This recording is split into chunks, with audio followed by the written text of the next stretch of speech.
So here it is, the all-new iPhone 12 Pro. It's got the beautiful industrial design. It's got the latest camera on the back. It's got the most powerful processor inside. It is the best iPhone you can buy in 2020.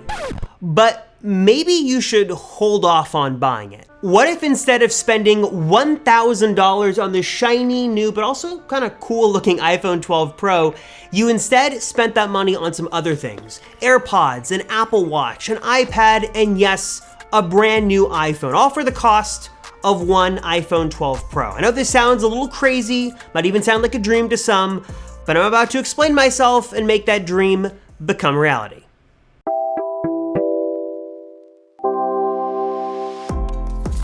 So we're all still anxiously awaiting the release of the 2020 iPhone lineup, which, spoiler alert, we will have full coverage of on the Apple Circle channel, so subscribe and hit that bell down below if you have not already. But in the meantime, I was thinking about these phones, but I also started to think about the price of these phones and maybe how the money you would spend on a new iPhone 12 Pro could be put to better use buying some other things. And there is no debate right now that the iPhone 12 Pro is going to start at $999. And for that price, you're gonna get the all-new phone with the nice OLED display, the newer camera system, you're gonna get Face ID and all of that cool stuff. But what if instead of spending $1,000 on one brand new iPhone, you could put that money into the Apple ecosystem to get even more value out of it? You could get products that really did more and got 4 products instead of one, kind of giving you this all-encompassing experience of the illustrious Apple ecosystem that everyone loves to rave about.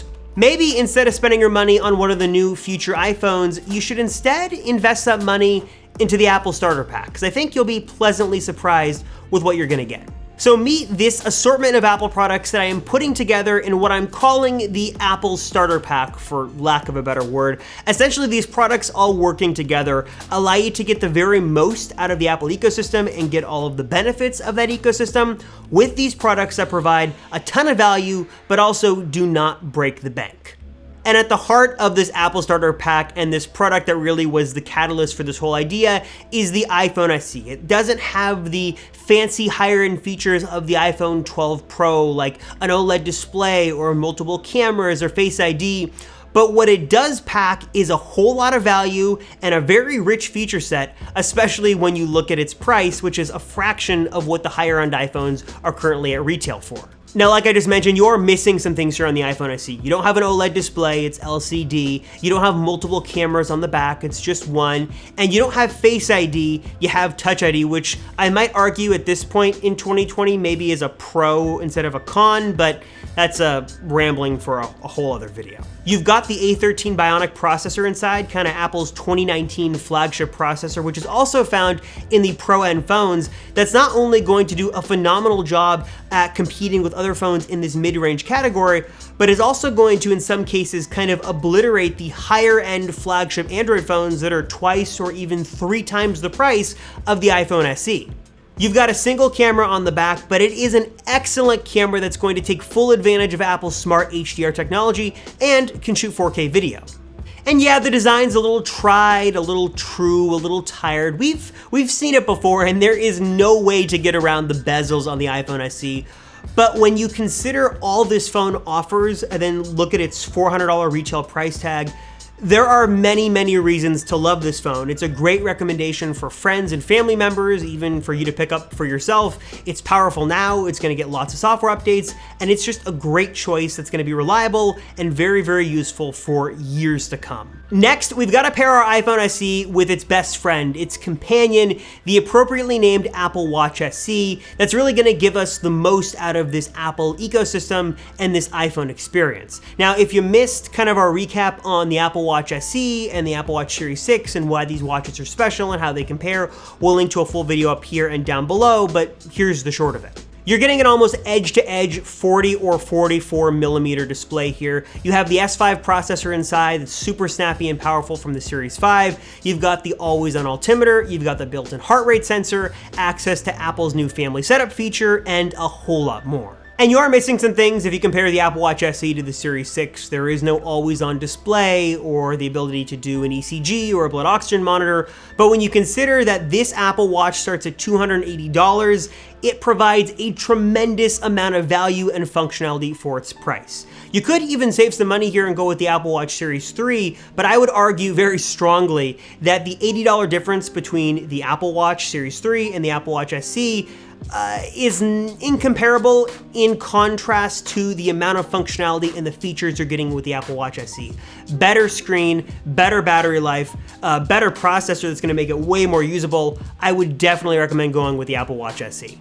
And this is where you'll start to see kind of the benefits of the illustrious Apple ecosystem with all these devices working together. You can pick up a phone call on your watch and then transfer it back to your phone. You can respond to messages. You can interact with Siri. You can even use full-blown apps that you'd have on your phone in a more minimal way on your watch.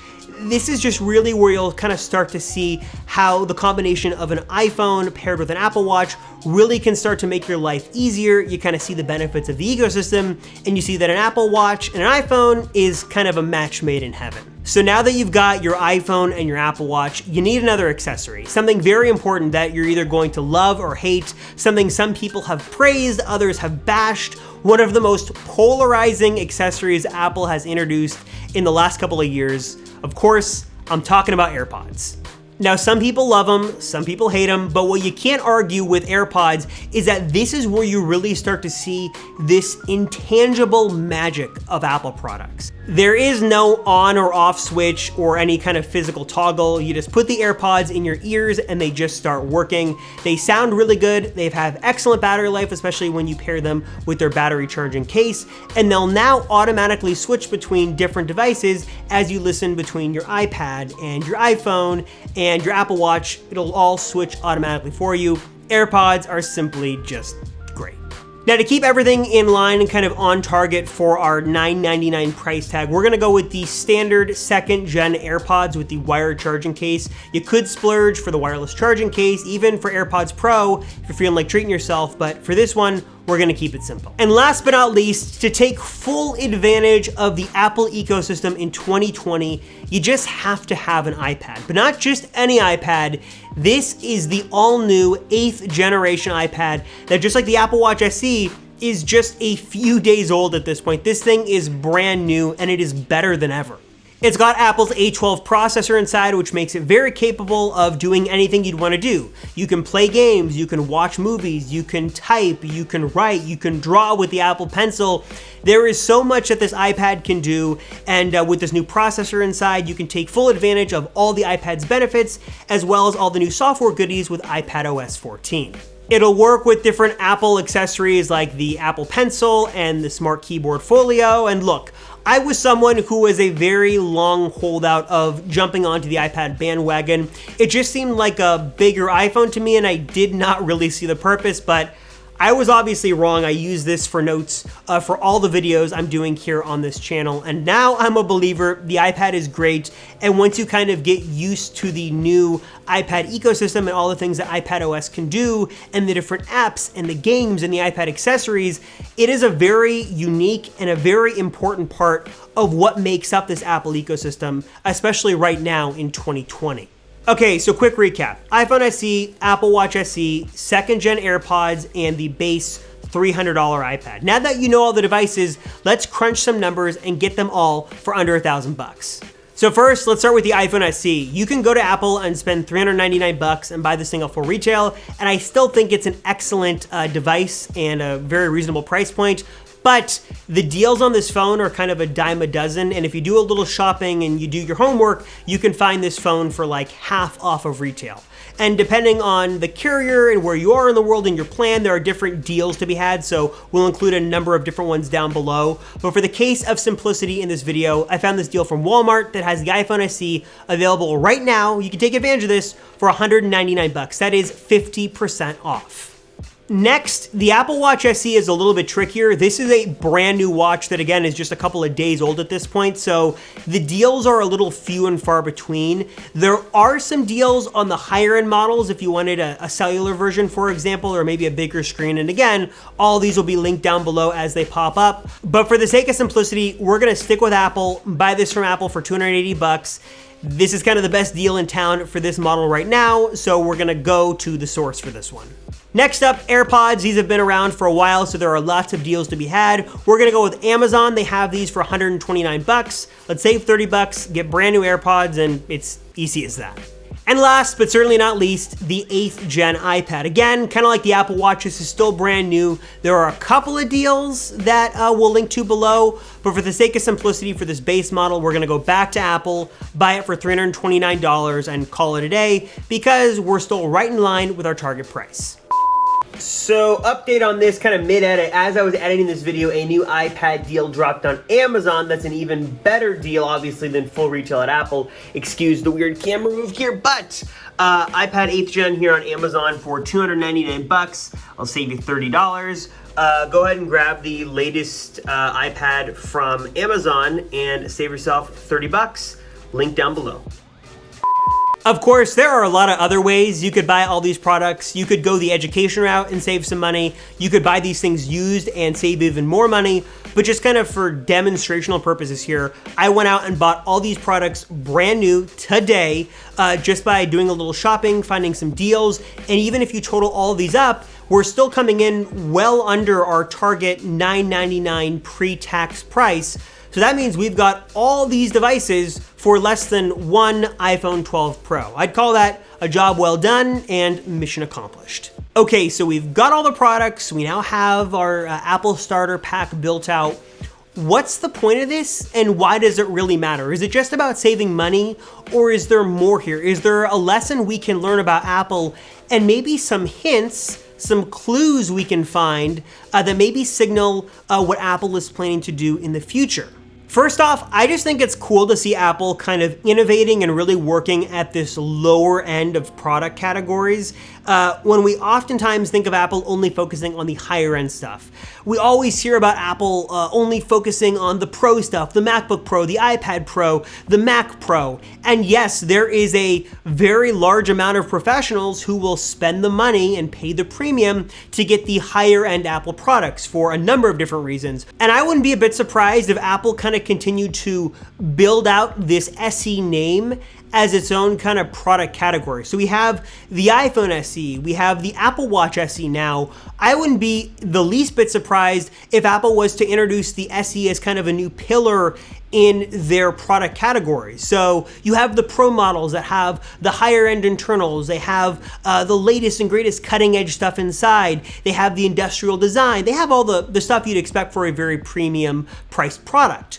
But then the SE, which is giving you a whole lot of the higher end stuff for a fraction of the price. It doesn't have all the bells and whistles. It doesn't have everything, but it does the fundamentals really right. It has a really great display. It has excellent battery life. It gives you a powerful processor. It gives you years and years of software support and gives you access to all the features of Apple software, whether that's iPadOS or iOS or watchOS, or maybe even macOS. You're getting that all with these SE products. I wonder if there could be someday a MacBook SE, maybe with this new Apple Silicon line of computers, that there maybe is no more MacBook or MacBook Air, but there's a MacBook SE. Maybe it doesn't have the best display, it doesn't have the fastest processor, but it has a nice screen, it has a very capable processor, it's built really well, it has excellent software, hopefully it also has a really good reliable keyboard. But this is a lower cost offering that's going to deliver a lot of the best stuff that Apple's known for a price that's going to be much more attainable to many people around the world, and that's just simply not going to break the bank. Anyways, let me know what you guys have to say in the comments down below. What do you think? Was there a product I missed? Is there a better value combination you can put together for $1,000, or do you just want that brand new iPhone 12 Pro and nothing else? Let us know in the comments down below. As always, subscribe to the Apple Circle if you have not already. Thumbs up this video because it really does help. Thank you guys so much for watching. I'm Robert Rosenfeld, and I'll see you in the next one.